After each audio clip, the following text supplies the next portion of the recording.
اور ایک شعر اور سنا دیتا ہوں مقطع کہ جستجو کوئی ملی فاتح و سرشار عماد، جستجو کوئی ملی فاتح و سرشار عماد، کوئی خواہش کسی انجام پہ روتی آئی۔ جستجویں جو آپ کی زندگی میں ہوتی ہیں، خواہشیں جو آپ کی زندگی میں ہوتی ہیں، وہ دو طرح کی ہوتی ہیں۔ ایک وہ کہ جو پوری ہو جائیں تو پوری ہونے کے بعد آپ کو فتح اور سرشاری کا احساس دیتی ہیں، اور ایک وہ جو پوری ہونے کے بعد آپ کو اس کے انجام پر رلاتی ہیں۔ اس سے آپ کو سمجھ آ جاتا ہے کہ آپ کے خواہش کی حقیقی نیچر کیا تھی۔ مثال کے طور پر کوئی شخص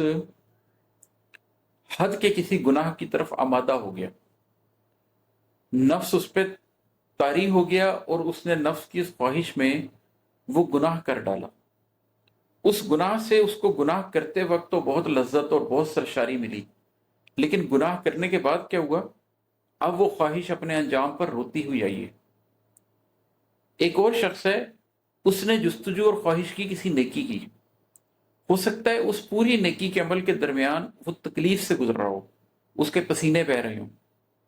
اس کو اذیت ہو رہی ہو، اس کو مال خرچنا پڑ رہا ہو، اس کو جسمانی طور پر تکلیف سے گزرنا پڑ رہا ہو، لیکن جب وہ اس نیکی کو کر کے واپس پلٹے گا تو فاتح و سرشار پلٹے گا، اس کے اندر ایک طمانینت ہوگی۔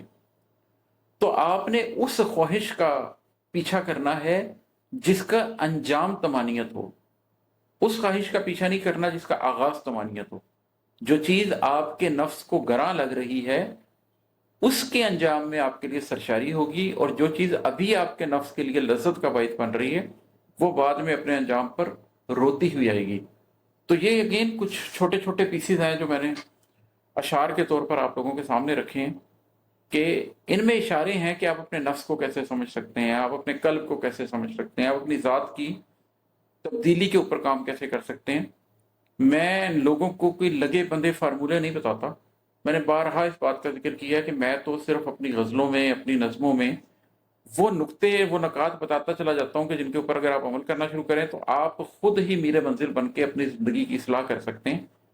خود ہی اپنی زندگی کے راستے کھوج سکتے ہیں۔ آپ کو کسی پیر کی ضرورت نہیں ہے، آپ کو کسی بزرگ کی ضرورت نہیں ہے، صرف ہاتھ میں ایک اللہ کی کتاب کی ضرورت ہے، اور کچھ ادراک کی ضرورت ہے، کچھ سمجھنے کی ضرورت ہے کہ کوئی شخص جو ان راہوں سے گزرا ہو وہ کچھ تھوڑا بہت یہ بتا دے کہ ان راہوں پر ہوتا کیا ہے، کس قسم کے مسائل آتے ہیں، تاکہ جب اس قسم کے مسائل آئیں تو میں اس کے لیے تیار ہوں۔ کہ دوسری کاوش میں کر رہا ہوں، بنیادی کاوش آپ نے ہی کرنی ہے قرآن اپنے ہاتھ میں لے کے۔ بہت شکریہ، السلام علیکم۔